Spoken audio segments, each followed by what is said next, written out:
But that tree planting for us will be in the Amazon, and it'll help replace some of the deforestation that's occurred. Drop in the bucket because there's been so much of it, but it will be important in that regard. So make sure you sign in. At the end, I'll also show you other ways you can register to have a tree planted. So welcome. I'm going to just tell you a little bit about the program tonight and then get started. Our first speaker is Dr. William Makowski. Bill is someone I taught with for at least 35 years, maybe longer, at Ramapo College in New Jersey. And he's an energy physicist. He is really a pioneer in the whole area of renewable energy and has worked on issues of climate change in his teaching and his advocacy for a very long time. And he's going to give us a basic primer about the science of climate change.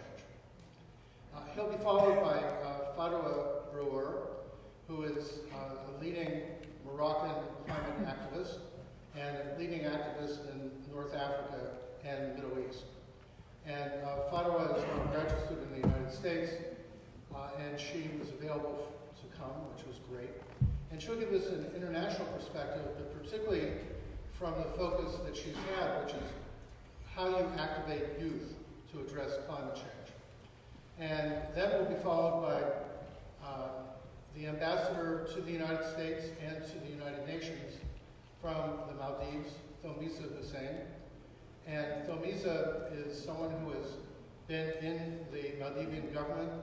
She was part of the famous climate-focused administration. When they were ousted in a coup, she became a climate activist.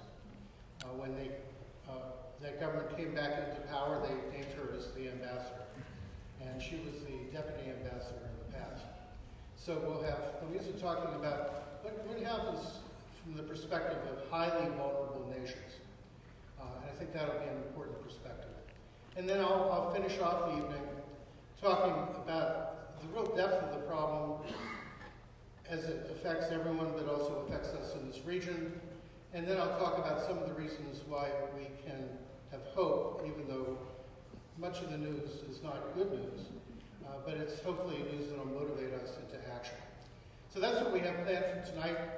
We hope to do some other programs, and we'll deal with other aspects of this issue in the coming months. But for tonight, let me invite Bill Makowski up. He's an Orange County person. He's been active on Orange Environment, Sustainable Warwick, and he is the ultimate scientist, and a good friend. So, Bill, let's give you a big hand as you come up. And, people sitting in the back are welcome to the inside.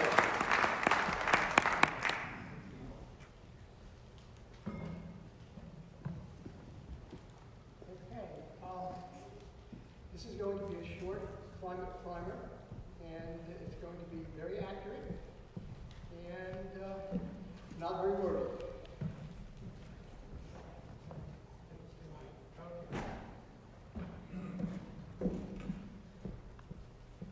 Okay, we're going to start right away with the greenhouse effect. Global warming is caused by the greenhouse effect, which is a fundamental law of physics that has been known for a very long time. As you know, the atmosphere is transparent to sunlight. Sunlight enters through the atmosphere, and it's absorbed by clouds and the Earth's surface. They absorb and re-radiate that visible energy as infrared or heat radiation. The greenhouse gases that are in the atmosphere don't affect the incoming solar, but they absorb and re-radiate the infrared energy, and some of this re-radiation comes back to the Earth's surface to raise its temperature. The greenhouse gases include things like carbon dioxide, which is the major one, but also methane, nitrous oxide, ozone, water vapor, and various refrigerant gases. Small amounts of greenhouse gases in the atmosphere are actually good, and they keep the Earth and have kept the Earth hospitable to life. And they have been described as a blanket warming the Earth. But greenhouse gases have increased quickly and substantially in recent years due to fossil fuel use, to coal, deforestation, and soil carbon loss. The added greenhouse gases act as an additional blanket around the Earth, warming it more, in fact, too much, too fast. This shows the actual global temperature of the Earth, and it's going back to quite a few years. And it rises along with the greenhouse gases. It doesn't rise exactly one-to-one correspondence because the Earth is complicated. And there are things like El Nino and volcanic activity and other phenomena that are variable. And so the yearly response could actually bounce up and down, which is what you see. But the overall trend is clear, and it's rapidly increasing. It's all about the physics and chemistry of the atmosphere. Talking about it doesn't change it. You can only change the physics and chemistry that's involved in the heating. Okay, how do we know that it's just the greenhouse effect that's causing this problem? Well, there is such a thing called the greenhouse gas fingerprint. That is, the details of the warming. How it warms provides direct proof that it is the greenhouse effect. First of all, the greenhouse effect predicts that the Earth's surface warms. The higher temperature, the stratosphere, which is quite a bit at the edge of the atmosphere, cools. Higher latitudes warm faster, nights warm more, and the amount of warming and how fast it occurs are all predicted by the greenhouse effect. It's kind of like a fingerprint or a DNA analysis. It's unique. It predicts what we see and nothing else does. Now, I'm going to make a little transition. How does global warming relate to climate? And how does it cause climate change? Well, what is climate? Climate is a recurring pattern of temperatures, humidity, and precipitation that is driven by the sun's heating of the Earth. It is determined by much more than just the atmosphere. To fully understand it, we need to look at the Earth as a system, a complex whole that is composed of highly interacting parts. Weather is what you see when you look out the window. It's the instantaneous state of the atmosphere.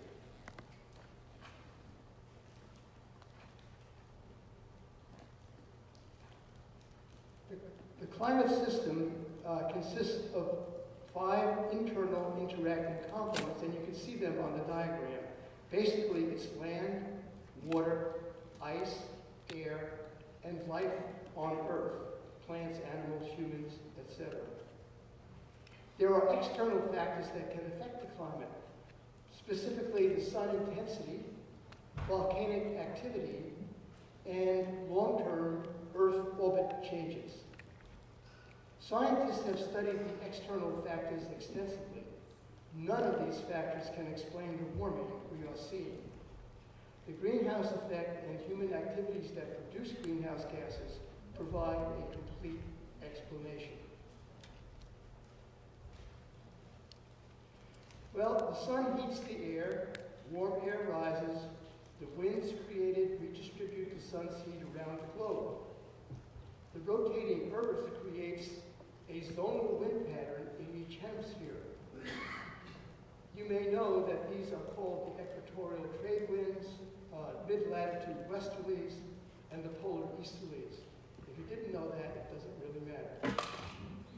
The wind direction, together with factors such as nearness to oceans, mountains, plains, and ice, provide a mosaic of different climate zones around the world, as you can see in this diagram. These climate zones are often classified by temperature, precipitation, and humidity. Complex ecosystems and life forms develop around these recurring seasonal patterns. In addition, the type of agriculture that succeeds in different climate zones depends on those rainfall and temperature patterns and the type of soil. As greenhouse gases increase, the temperature increases, and heat distribution and wind patterns change. That changes the climate zones. The climate zones tend to break down, and that is very bad news for the ecosystems, for agriculture, and just about everything else. Now, in addition to what I've spoken about so far, we have a complex system behavior, and this also determines what happens to the climate. The climate dynamics is further complicated by things called feedback loops. The temperature changes that occur can enhance or inhibit more temperature change. That's what you mean by a feedback loop. There are negative and positive feedback loops. An example of positive feedback: ice normally reflects sunlight back into space and doesn't heat the Earth. But warmer temperatures melt ice, causing more absorption of sunlight in water and Earth. So you get even more temperatures, more warmer temperatures, which melt the ice even more, leading to more warming. So this is what we call positive feedback. The changes enhance. An example of negative feedback is when carbon dioxide enhances plant growth, which then absorbs more CO2. And taking CO2 out of the atmosphere reduces the temperature. So that's a negative feedback loop. We can think of that as related to stability. Humans create feedback loops too. Higher temperatures mean more use of air conditioning, which means more CO2 from burning fossil fuels that provide the electricity. And that provides even higher temperatures. Positive feedback loops are sometimes referred to as vicious cycles, and you can see why the positive feedback loops deserve that reputation. Some examples of different kinds of feedbacks. And I'm not going to get into detail here because it would take too long, but just to mention the obvious one that's affecting the ice on the planet. The ice albedo feedback. Albedo just means reflectivity. So ice reflects sunlight back into space, except when the ice disappears. And that's the reason that the Arctic and the Antarctic and Greenland, these regions are warming very rapidly and are melting very quickly, raising the sea level. And the reason for that is that feedback loop. We don't have time to discuss the other details right now, but maybe during questions you might have some things about that. Okay, this is a complicated one, but this has to do with the climate impacts. And you can get most of this by just looking at the papers and the media, because they're in it every day now. I'm just going to mention a few. In agriculture, continued agricultural productivity is threatened by too much heat, too much drought, and flooding, and also erratic weather. In water resources, in an increasing number of places there is too much water. Houston got 42 inches in about a day. And in other places there is not enough water. So the extremes are being found or occurring. Forests are drying, dying, and burning with severe consequences for wildlife and humans. And if we look at the West right now, we see that they're having almost a continual 12-month fire season that is quite severe. Biodiversity. Biologists and ecologists tell us that the Earth is now in its 6th extinction period. There are many forms of life that are going extinct. Not all due to climate change, but climate change is a major factor in those extinctions. Sea level and coasts. Sea level rise is occurring a lot more rapidly than people initially thought. It's threatening islands right now and coastal cities. Think New York City. Think Boston. Think Miami. And think about the low-lying islands and the areas around the world that are being threatened. Weather extremes, heat waves, drought, flooding, more intense hurricanes, and erratic, unseasonable weather are becoming more common and will continue to get worse. Human population. Some impacts on humans include more heat deaths, more migration and refugees, and together with the impacts, there are more conflict, more instability, and more wars. I just read recently that roughly 1 in 7 people on the planet are in migration. That is, 1 billion people are being affected, having to move out of where they live for a variety of reasons, and climate is certainly a major one.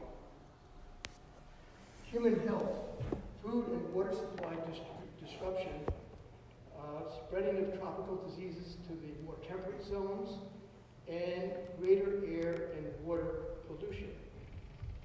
As I mentioned, these impacts are in the news every day. Rapid climate change threatens the Earth and all its inhabitants. Climate scientists and many others describe the situation as existential. That is, it threatens the existence of civilization and life as we know it.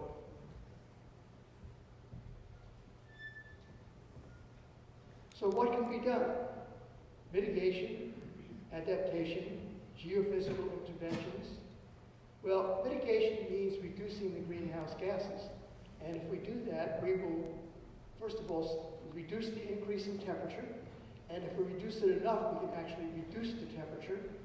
It's going to take time to do that. But it's the only thing that's going to stabilize and reduce the temperature.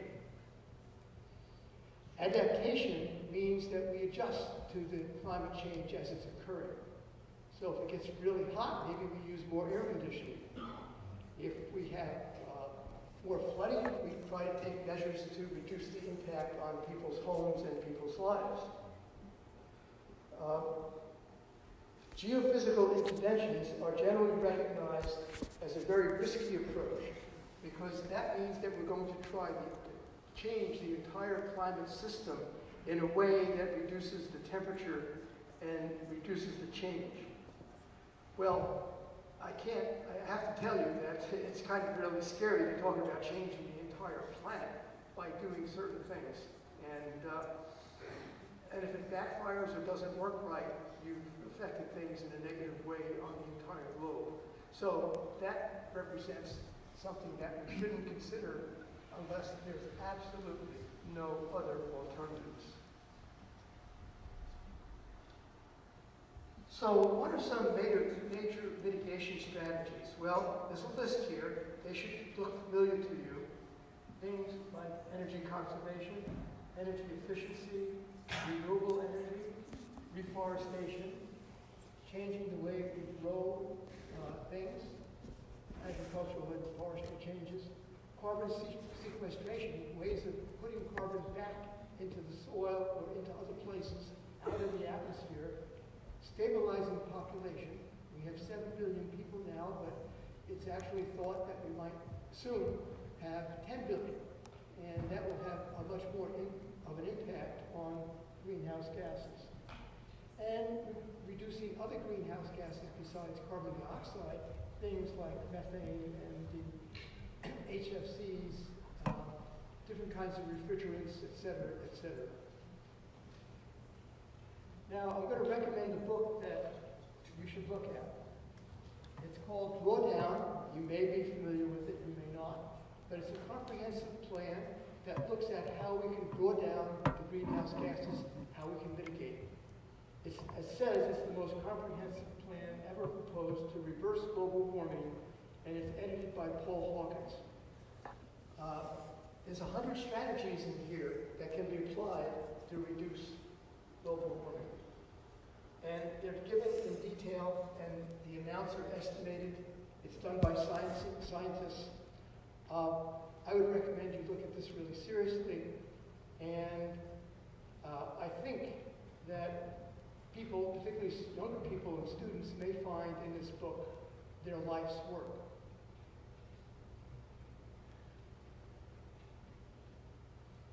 Adaptation is, of course, just adjusting to the changes. And of course, at this point, we need to do that because we've waited so long to take action. If we had started 30 years ago, there would be relatively little adaptation that we would have to do. We would be getting close down to the lower emissions that we need to stabilize the climate. But in fact, this whole problem has been ignored for over 30 years. And in fact, it's about 40 years now. That's why we're in a crisis situation today. So even though we might consider that we have to do adaptations, they do not reduce the greenhouse gases. The climate still increases.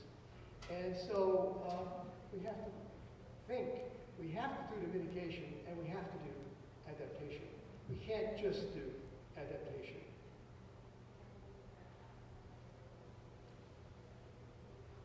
Okay, the path that we must get off. This is a little complicated diagram, but I think it can be explained fairly simply. You see the up and down line at the very bottom? That's the global temperature. And you see it, of course, bouncing around, but going up fairly strongly. In the orange bar, there's a 2 degree, a 3 degree, and then even a higher numbers beyond that. The yellow lines, the yellow pattern that's going up, the top of the yellow pattern represents the path that we're on. That is the greenhouse gas emission path that we're doing. And you see, looking at this and looking at the years, that within a very few years, by 2030, we're going to be essentially at about a 2 degree Celsius increase in temperature. And we're trying, the goal of the climate committees that met was to try to keep it at 1.5 degrees. Because after you get to 2 and larger temperatures, you start to have other severe effects. And we don't want to get there. So, and we're going to get there in 10 years. So, and then it just goes up faster and faster if you look at the emissions and the path.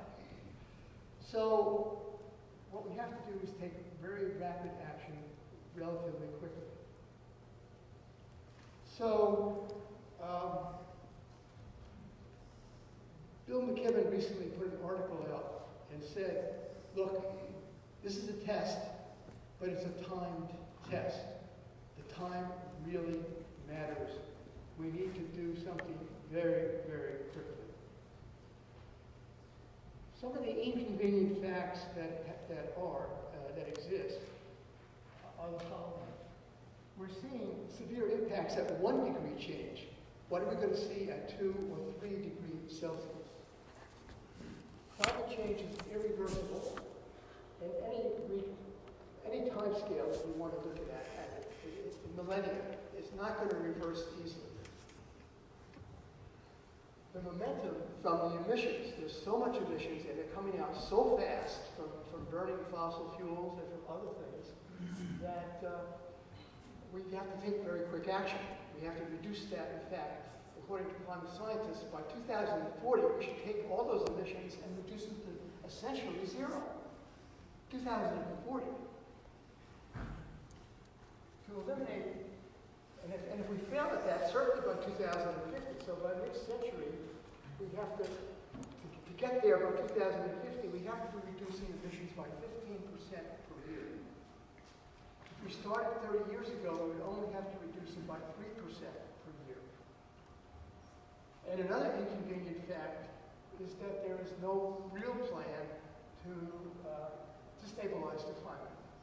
The Paris Agreement is not being followed. It wasn't strong enough to begin with. And it was a potential first step, but we're not doing it. So, to sum up, Earth is our only home. I believe that we must, at this point, declare a climate crisis and act accordingly. Many states, cities, and even countries are now declaring a climate crisis. We must enact something called the Green New Deal, but that has to become a serious discussion topic before we can even think about enacting it. So I would recommend that you educate yourselves by looking at Drawdown. There's another book that just came out by Naomi Klein, On Fire, The Burning Case for a Green New Deal. It explains the situation quite accurately, and I recommend that you look at that book. And so we all have to work together. So I hope we begin fast. Thank you.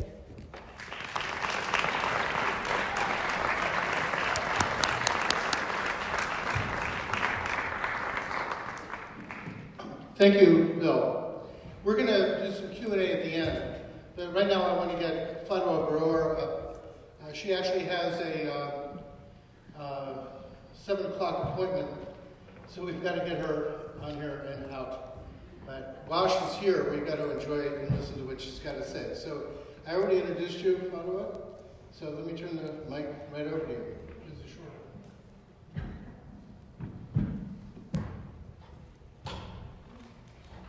Good evening, everybody.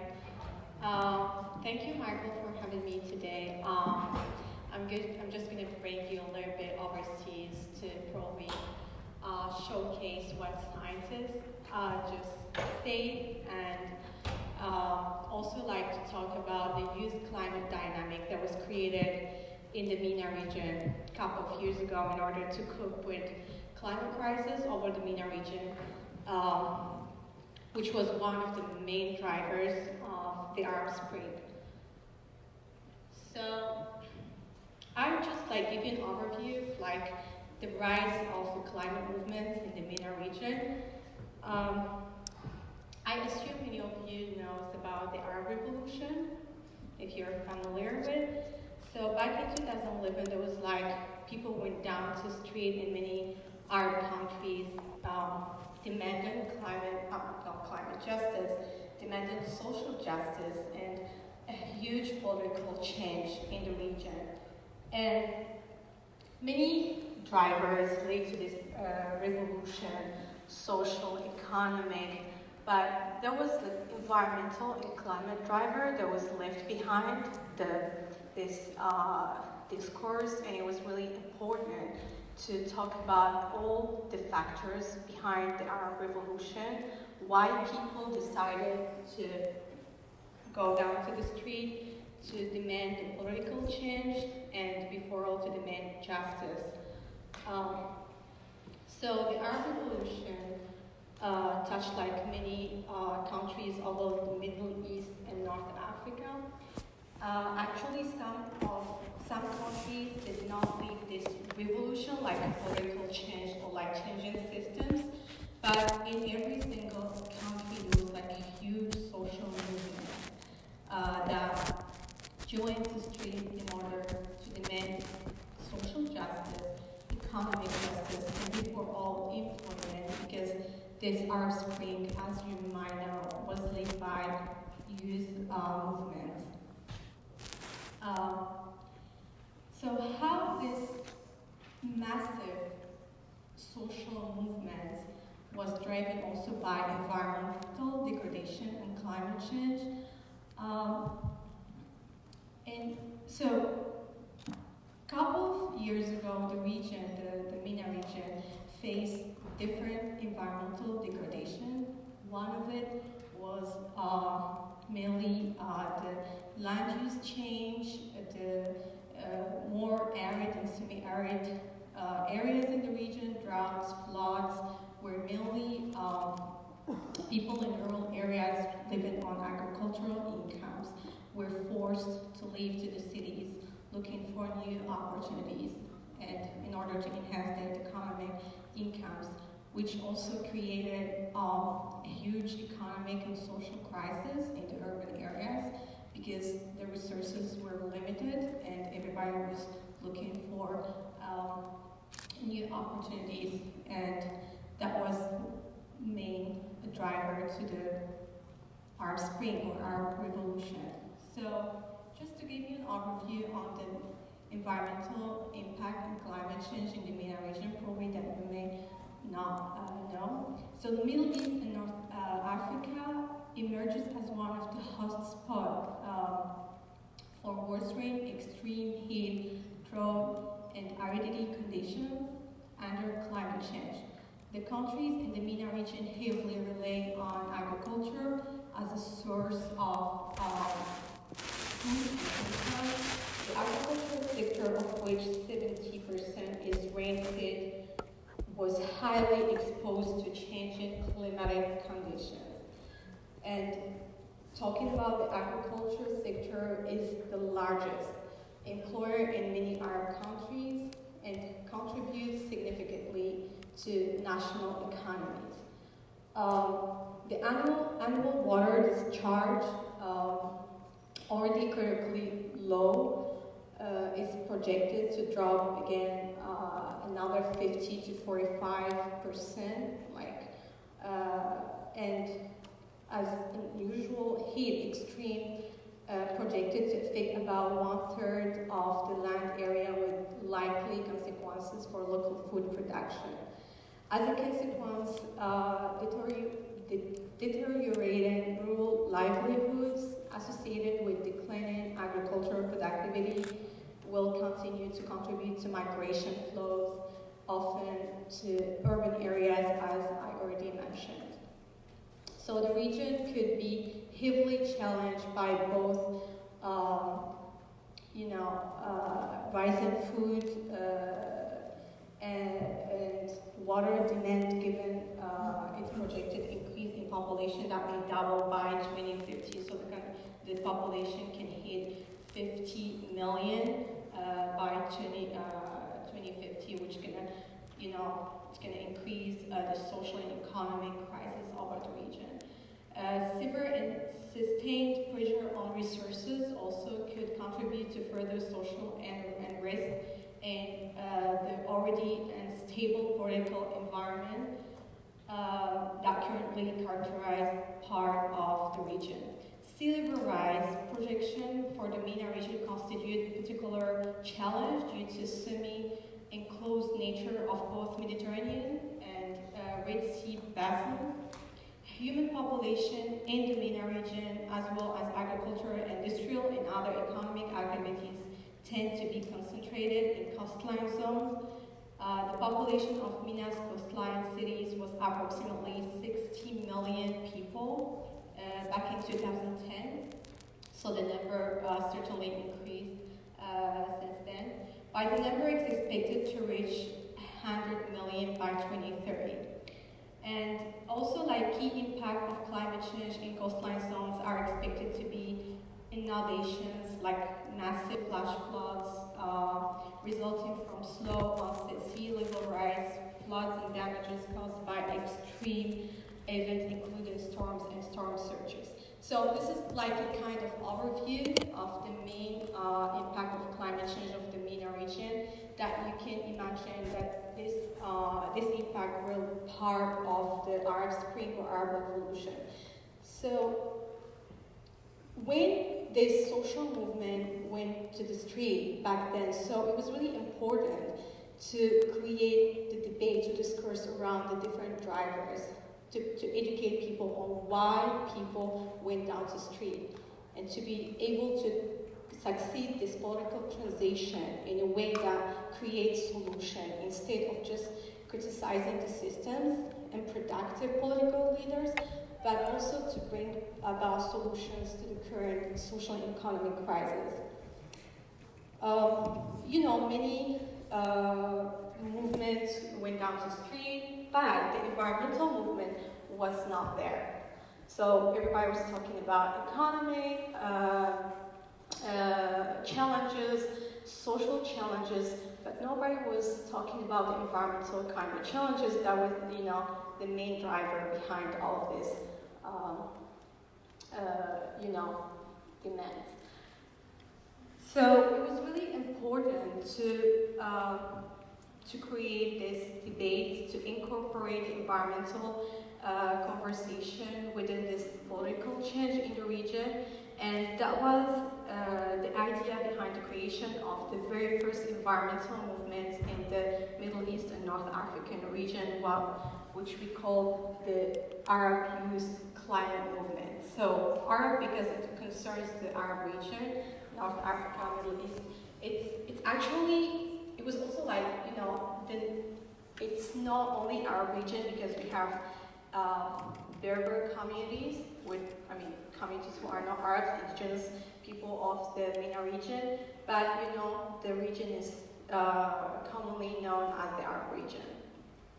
So the Arab Youth Climate Movement was created in order to incorporate the climate discourse within the political change in the MENA region, to bring about all kind of solutions that can help reducing the impact of climate change on rural communities and create this just transition in the MENA region from and implement adaptation strategies in a way that serves local communities' concerns. Because I just mentioned the agricultural sector is key contributor to the economic growth of the region, and while farmers and local and rural communities living toward the cities, and so the agricultural productions and food security are in danger, and which contribute mainly to this social crisis and economic crisis over the MENA region. So it was really important to educate the social movements on this important environmental conversation that has to be transversal in this transition. And the Arab Youth Climate Movement decided to, take the lead on this, environmental discourse. But also there was another political opportunity back in time that coincided with the organization of the conference of the parties. I don't know how many of you are familiar with the United Nations Framework Convention on Climate Change. So there's all the political leaders across the world meet every year under the UNFCCC, United Nations Framework Convention on Climate Change, in order to foster climate action and to translate the scientific reports on the emergency of climate action and to find out what can we do about it. So this is in a very broad and large way to talk about it. So an Arab country was hosting this, and it was for our the opportunity to kickstart this youth climate movement in the region and urge the Arab government to take the lead on climate action. Because, we cannot just watch people dying in the street, people demanding justice, social justice, and radical political change. So we wanted also to say that we have to be, and you have to be aware that there is environmental and climate drivers that you need to address equally in ensuring this, political transition in the region. So the Arab Youth Climate Movement was officially launched during what came to be known as the Regional Day of Action. We decided, in each country of the Middle East, to create a day of action where we mobilize youth-led NGOs, individuals, large public, and to kickstart the environmental conversation in the region and to start talking about climate change where nobody was aware of what does it mean climate change. And at the same time, the science was clear. We are moving toward the trajectory of disaster. So we have no time to wait, and nobody was aware of this alarm that the scientists were giving us. So this regional day of action took place all over the Arab world. It was exactly the 10th of November 2012. Each participating country held its own unique event. So depends on the capacity of each country and the political context before all. But all acted under one slogan. It was Arabs, it's time to lead. So this unique expression and then under a unified message is what defines our movement. Each country has its own climate reality and culture, and each branch of the Arab Youth Climate Movement represents itself and acts in a way that best serves local and regional aims. So the Arab Youth Climate Movement continues to grow as we add new members and we establish ourselves in new countries all across the North Africa and the Middle East. So, yeah. So it was really challenging to bring for the very first time the environmental, discourse to the social and political movements, and it was really important to find out how can we do this. We have, a revolution, and even like in the countries like Morocco, where we didn't have properly a revolution, but we had a massive social movement that went down to the street. It led to the change in the national constitution of the country, and so all the region was sharing these concerns. And these concerns were led by young people. So it was really important to understand how can we address these issues, how can we educate people, and before all, raise awareness on climate change, before to talk about solutions. So we identified our mission as a movement that is building a generation-wide movement to solve climate crisis in the MENA region and also all over the world, because this is a shared planet. So the action absolutely is global. We are educating, empowering, inspiring, ideating, mobilizing, engaging youth in environmental and developmental activities across Middle East and North Africa. So the movement has seen young people engaging with government to help enact climate adaptation policies and advocate for energy efficiency and solutions. Not only was the very first time, as I mentioned, to launch the youth climate movement in the entire region, but also the first time the Arab youth turned out in full force to protest, inaction, and solicit change.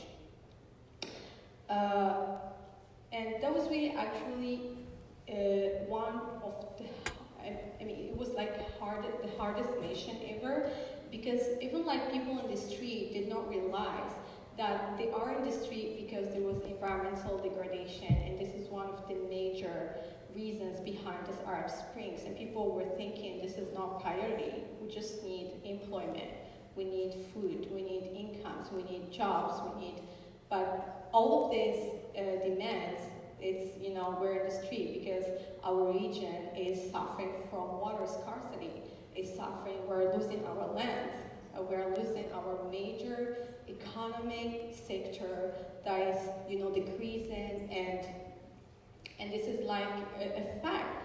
And also climate migration that, was like a boom. People, like everybody went to the urban cities looking for opportunities, but there was no resources for everybody. But it was really hard to find out this link and to explain how this, climate change is a major part of our today's revolution. But we didn't have to lose hope, because we also understood that we're part of this movement, and we need to educate people, and we need to do it from the beginning. It's going to take as much time as it can take, but we still have to do it. So our theory of change within the Arab Youth Climate Movement is that we believe that climate change is one of the greatest threats facing humanity, and we're certainly part of it, and those young people as well, and the inheritors of this planet, who are young people, are the key stakeholders in humanity's we also believe that addressing the climate crisis is an opportunity to create a more sustainable, prosperous, meaningful, just, and fair world. The scale and breadth of the climate crisis requires like urgent and comprehensive action. So this is like our theory of change. How we bring it down to a national agenda is like through our national chapters. So we address the different environmental issues in each region differently, but in a common agenda, like in a common theory of change. So also like the scale and breadth of the climate crisis, we know that it requires urgent and comprehensive action. The latest science tells us that we need to keep carbon pollution less to 350 part per million. And that to do this, we need to urge climate action. So probably our region is not one of the global emitters, but we have, we need to adapt. We have to mitigate, because the agricultural sector is also one of the major emitter sector that is like contributing to the greenhouse gas emission in the world. But also we have the Gulf countries who are contributing in the global emissions. So it was just said by the previous speaker that mitigation without adaptation does not work, and adaptation without mitigation does not work either.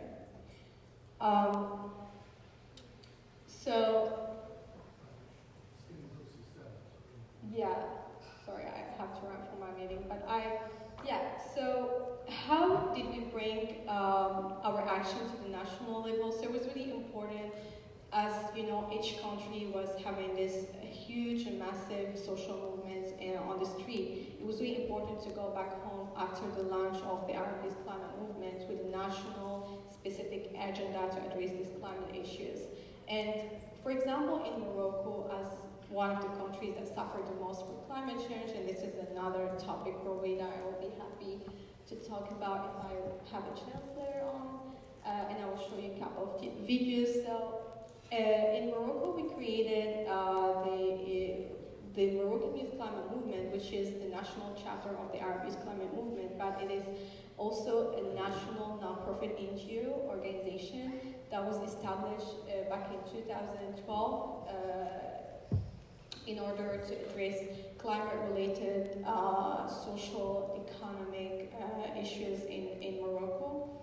And also like the effect of climate change are more and more present in our country, which has been identified as a very vulnerable country by the fourth assessment of the United Nations Intergovernmental Panel on Climate Change, IPCC, which is like the global body of scientists that release reports periodically on climate facts, and that it serves like the climate negotiations. So Moroccan region are affected by drought, increase of average temperature, heat waves, changing rainfall patterns, floods, sea level rise, and also since 1960, an increase of 1 degree Celsius has been observed throughout the entire country. So the creation of the Moroccan Youth Climate Movement was mainly to create the dialogue around climate change in the country by placing vulnerable communities in the center of solution-making process. Our mission is to empower youth and local communities, indigenous people around the climate solution, as well as to directly lobby our decision makers and other empower to adopt and implement inclusive climate policies and ensure the energy transition in a just way. So Morocco is known to be key leaders in the region of energy transition, but we also wanted to make sure that this transition profits to our communities, and it is not just a market for the global north countries, specifically Europe. So we wanted that this transition to be just to serve the energy needs of our population first, and also to incorporate the local community's agenda in the decision-making process, but moreover, to have this climate change as a transversal component of all policy making in all sectors. It was a huge and ambitious mission, but again, everybody wanted to take the lead because we were not given the chance to speak for our, demands, for our rights, but it was really important to have this ambitious action plan and to start step by step in its implementation. I don't know if it's really, I know I have to run for a meeting. I wanted you because sometimes when we talk about the climate impact, we just cannot feel it. And we think that we are on the safe side until actually we witness the real climate impact where people lose their homes, their lives, their loved ones. And I really would like to show some of these videos if this is possible. So actually this is like, this event happened just 3 months ago in Ramapo.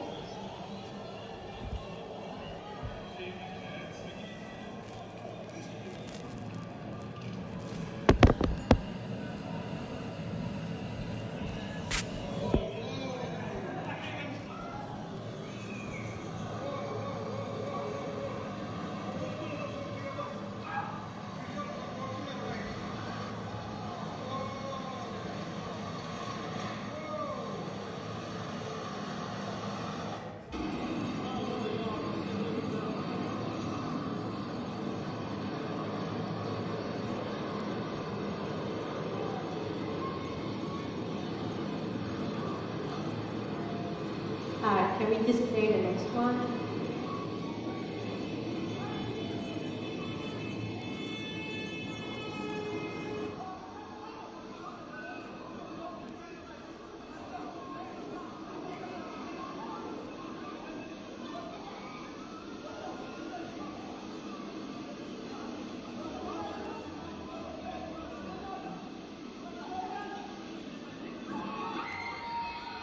And this was where that was a soccer court. People were playing actually there until this massive flash floods came in. And this is actually due to desertification and soil erosion. So even the infrastructure is not designed to cope with climate disasters. And we start actually, it's not anymore about a long-term impact. It's what is happening today. It's a current situation. This is happening in 2019. Some of this extreme weather event happened a couple of times in the last few years. So it's actually an urgent, it's an urgent need to address this in a very serious way. So there's like a couple of more videos, but I think that can give you an idea of the emergency of climate action, and this is no longer a long-term effect that we say, well, actually we're not sure. This is a lot of uncertainties. It can happen, it cannot. But what scientists were trying to tell us a couple of years ago, like decades ago, is true. And this is not only like to make the economy shifting to another pathway, but this is actually about human lives. This is about home, because we cannot destroy this planet as I believe the planet is more capable of destroying us. So yeah, it's really important to think about how can we educate people about this? How can we at the same time ensure education, empowerment of the victims or local communities, and also to create the dialogue and to reduce the gap between the policy making and the grassroots communities. So these two main missions for us were translated into programs or like area of interaction. So we are empowering young people, children, local community climate solution, but before all, climate understanding, because we cannot ask for action if people do not understand what we're talking about. If you address young people, you need to explain how climate change is affecting employment, how it's affecting their job markets. So this is how they can interact with you. If you're talking to local communities, they have to understand how climate change is forcing them to leave their lands, how climate change is impacting their economic liability and incomes.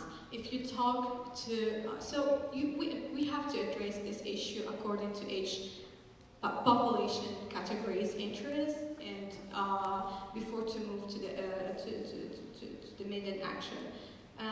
We also mobilize. Our aim is to mobilize, youth-led communities, NGOs, social movements, women-led NGOs, and all stakeholders around climate action.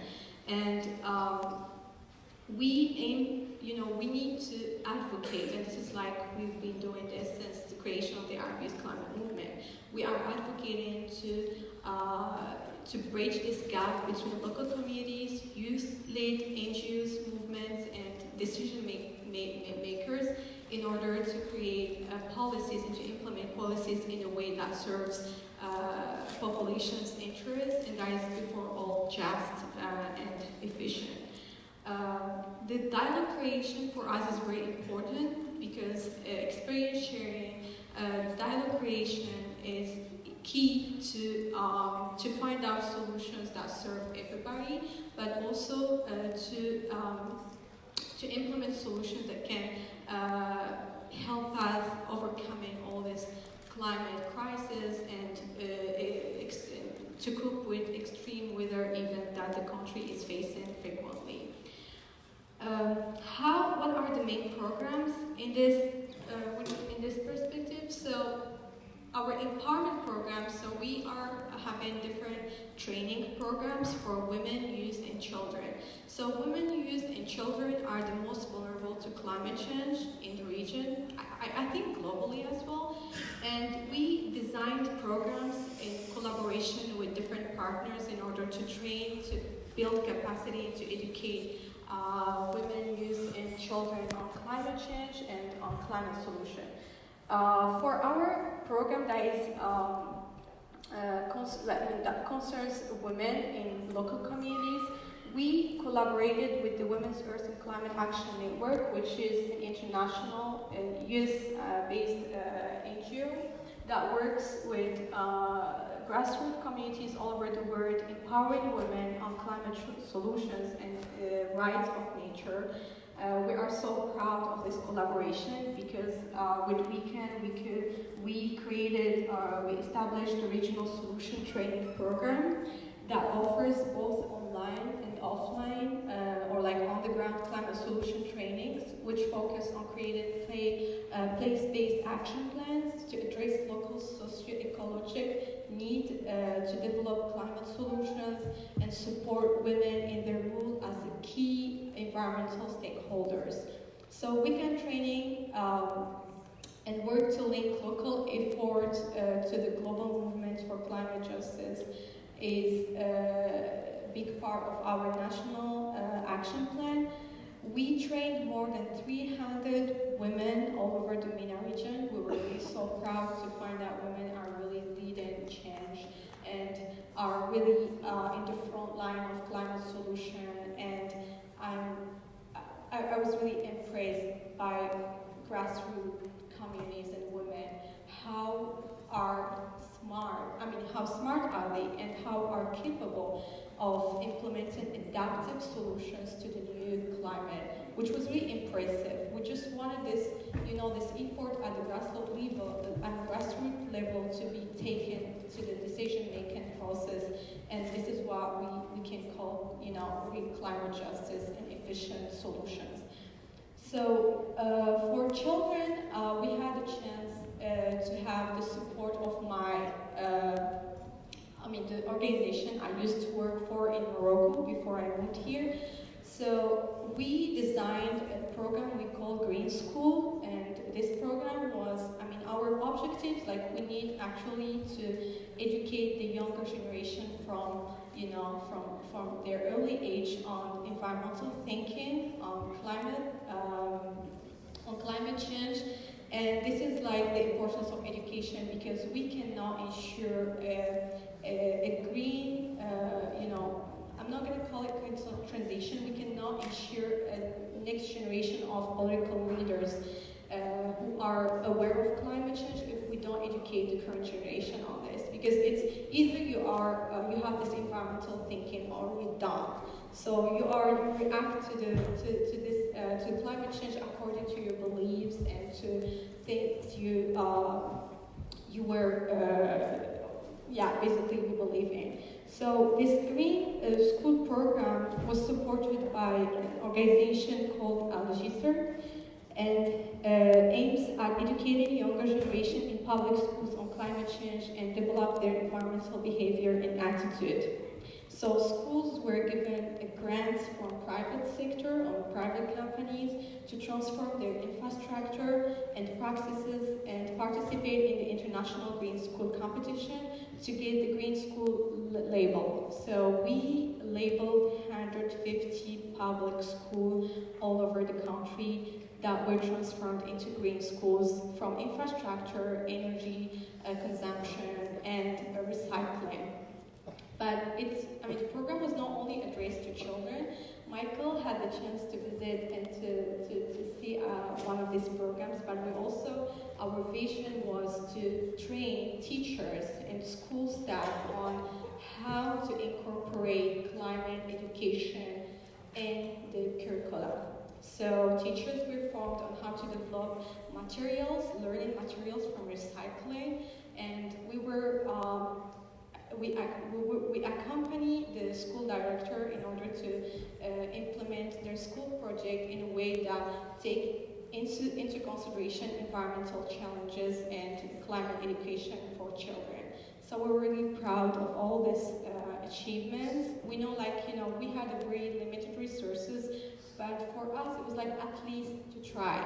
We believe that we cannot wait for money to do some things, but we have to deal with what we have already. So knowledge sharing and knowledge transfer does not necessarily need money, but we had a chance to have a couple of partners who were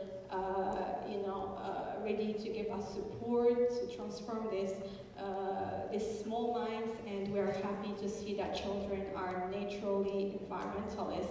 It's probably just the system that turns them into people who are fossil fuel lovers. So this is, I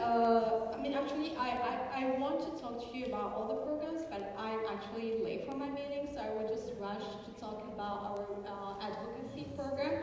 So our advocacy program aims to create dialogue and between governments and our climate movement. But we say, okay, we have a very specific thing in our region. It's the Mediterranean region is the region that brings the global north with global south. So the Mediterranean, as you can see in the map, so we have global north countries and global south countries around the Mediterranean basin that share the same concerns. So it was really important to create a movement that addresses the Mediterranean concerns, and we had the support of the Union for Mediterranean, who were ready to give us support in creating this dialogue with our governments and decision makers on the promotion of climate awareness in the region, advocacy solutions, sharing experiences, and supporting local initiatives. So the Mediterranean Climate Movement was created along with the COP22, the Conference of Parties 2022 that took place in Morocco, and it was also for us another political opportunity to kickstart this regional movement and to start this conversation with officially with our decision makers.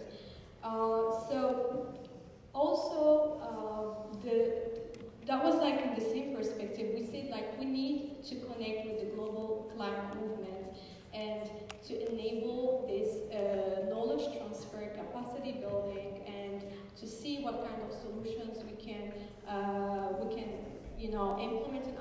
revolution, we know like a lot of things happening in the, Elisa will be talking about the Maldives, in Asia, in Latin America, and different parts of the world. So the connection between all the climate networks was really important. It was really for us very important to put our climate movements in an international perspective.